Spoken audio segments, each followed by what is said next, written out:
Hey everyone, this is Paul Gale from paulgalenetwork.com, and thank you for joining me today for video game sales. It is June 2nd, 2022, and in today's video we're going to check out the Japanese hardware and software charts courtesy Famitsu.com. This is a look at that May 23rd through May 29th time frame. We're going to begin with the hardware side of things.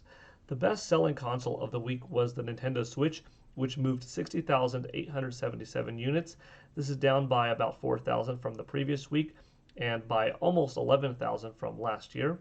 The PlayStation 5 came in at second, selling 14,830 units, up by almost 600 from last week's 14,200, yet down by nearly 25,000 from last year's 39,000. The Xbox Series brand of consoles came in at third place with 2,541 units moved, down by nearly 5,000 from last week's 7,131, yet up almost fivefold of last year's 547.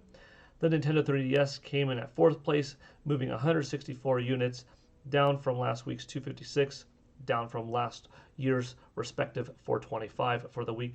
And the PlayStation 4 came in at fifth place, moving 16 units, down from last week's 20, down quite drastically from last year's respective week's worth of 2,562. Overall, we're seeing some good holds for the Nintendo Switch. It having passed its fifth year and technically being in its sixth now, doing this well, even though selling less than last year for these respective weeks, it's still hanging in that 60,000 plus territory. We have some big titles coming up like Mario Strikers and Fire Emblem Warriors 3 Hopes, Live Alive, Xenoblade Chronicles 3, Splatoon 3, Bayonetta 3, Pokemon Scarlet and Pokemon Violet, which are going to do just phenomenally well this holiday season. The Legend of Zelda Breath of the Wild sequel next year, Metroid Prime 4. Nintendo Switch has a very good sixth year and seemingly beyond, especially if the Legend of Zelda Breath of the Wild sequel technically comes after March 3rd, which I think it'll be like a March 24th title, but we'll see. Could be on the 3rd. That is a Friday. It's just technically not spring. Metroid Prime 4, no doubt, gotta be, going into the 7th year, right? So Nintendo Switch is looking good. I definitely think that it stands a good chance at being the best-selling console of all time in Japan. It will certainly hit 25 million very soon, just a couple more weeks to go in Japan. Worldwide, we know that as of March 31st this year, it's at a whopping 107.54 million. But by June 30th, it will have definitely cleared 110, and that's exciting. That means it's really on path to what I believe to happen, and that is becoming the third best-selling system ever by this mid-November. It just has the PlayStation 4 and the Game Boy to beat at that like 117 and 118 million mark. It'll be around 119 million by mid to late November, and then come March 31st, 2023, you're looking at around 128 million Nintendo Switch systems sold out there. To become the best-selling system of all time, from that 128, it just has to beat the original Nintendo DS and the PlayStation 2, which are around that 155, 157 million. So you get to 158, which I think Nintendo Switch is going to do. It's going to hit 160 and beyond. We're looking at the new best-selling console of all of time. Pretty exciting stuff. History in the making, right? PlayStation 5, meanwhile, it's hanging in there. When Sony gives Japan enough stock, it sells. Xbox Series is set to, I think, at least selling 800,000, and in Japan that is, and becoming the second best-selling Xbox console in history in that country. Can it top the original, or I should say, can it top Xbox 360 and do 1.6 million, becoming the best-selling ever? Yes. If it keeps up this same momentum, that 800K is a lock. If they up the shipments, which I imagine that they will do as stock becomes more plentiful, as the shipment shortage becomes reduced, as more people adopt Game Pass, as Microsoft and its acquisitions begin to make more exclusives, that even in a territory like Japan that has not favored so well for Xbox in the past, I think more people will pick the console up, especially since they do have a smaller unit to go for in the Series S. They have a more affordable unit in the Series S. That will be the unit that eventually gets a price drop that makes it even further reduced from PlayStation 5. However, once the Nintendo Switch Plus or Nintendo Switch 2 comes out, I think that's going to just cannibalize the market. So you're going to see even a successful PlayStation 5 and Xbox Series begin to have lower margins when compared to Nintendo, because once again, now even more people are buying Nintendo Switch 2 or Nintendo Switch Plus. It's already the case now with the regular Nintendo Switch and its Lite and OLED models, but new Nintendo system comes out, it's going to lower the other two. But if the other two by then are able to ship more, they should be able to fare well. So I think that Xbox Series can hit 1.6 million. It's just absolutely not a guarantee. But 800,000, I think that is. PlayStation 5, meanwhile, will it do as well life to date in Japan, when it's 8-9 years old as the PlayStation 4 did? And will it hit 9.3 million? I'm not so sure of that. I see it doing 7, maybe 8, but 9.3, I don't know. And part of the reason is because the Nintendo Switch is so much stronger of a platform than the 3DS was, than the Wii U was, and Xbox Series is a much stronger platform than Xbox One was to PlayStation 4, respectively, this generation.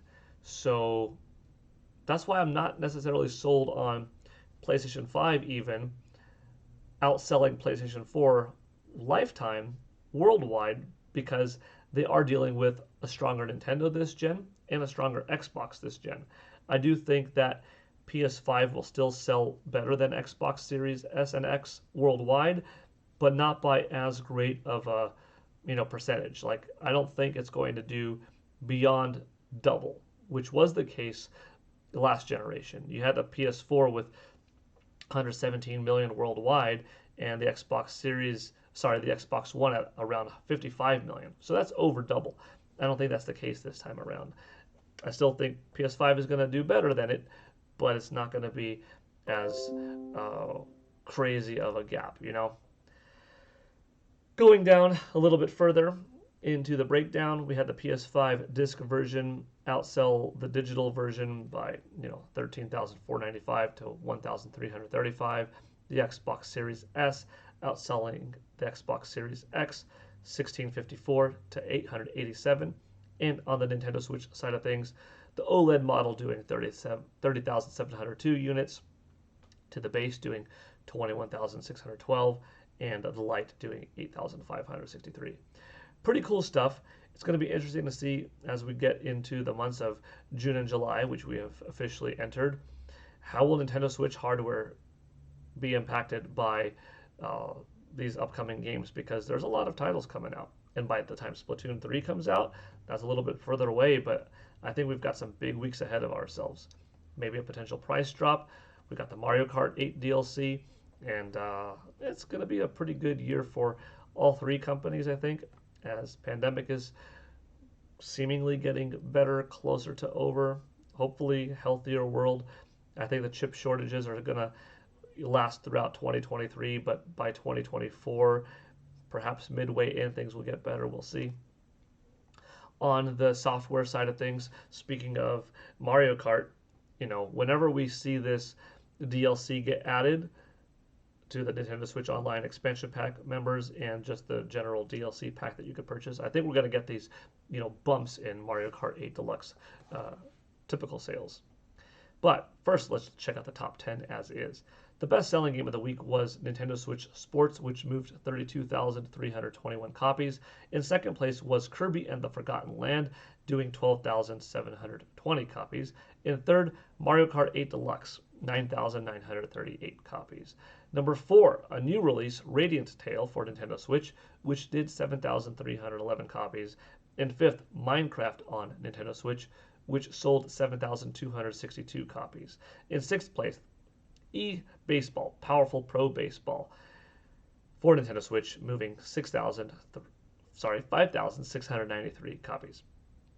In seventh, Ring Fit Adventure doing 5,217. In 8th, Super Smash Bros. Ultimate, moving 5,052. In 9th, Taiko Rishiden V DX for Nintendo Switch, doing 4,198. And in 10th place, Mario Party Superstars, moving 3,434 copies. Pretty cool list. Once again, it's a list that technically any video game manufacturer, any video game developer, publisher can be on, but only Nintendo Switch games were able to crack into the top 10. The top 30 could have a PlayStation 4 game, but that's not a guarantee. I wouldn't be surprised if there's one or two, but we'll see. All right, that's going to do it today for Video Game Sales with PGN. Hope you enjoyed watching this video. Later today, we've got a PlayStation State of Play at 3 p.m. Pacific time. That's several more hours away, but I'm looking forward to that.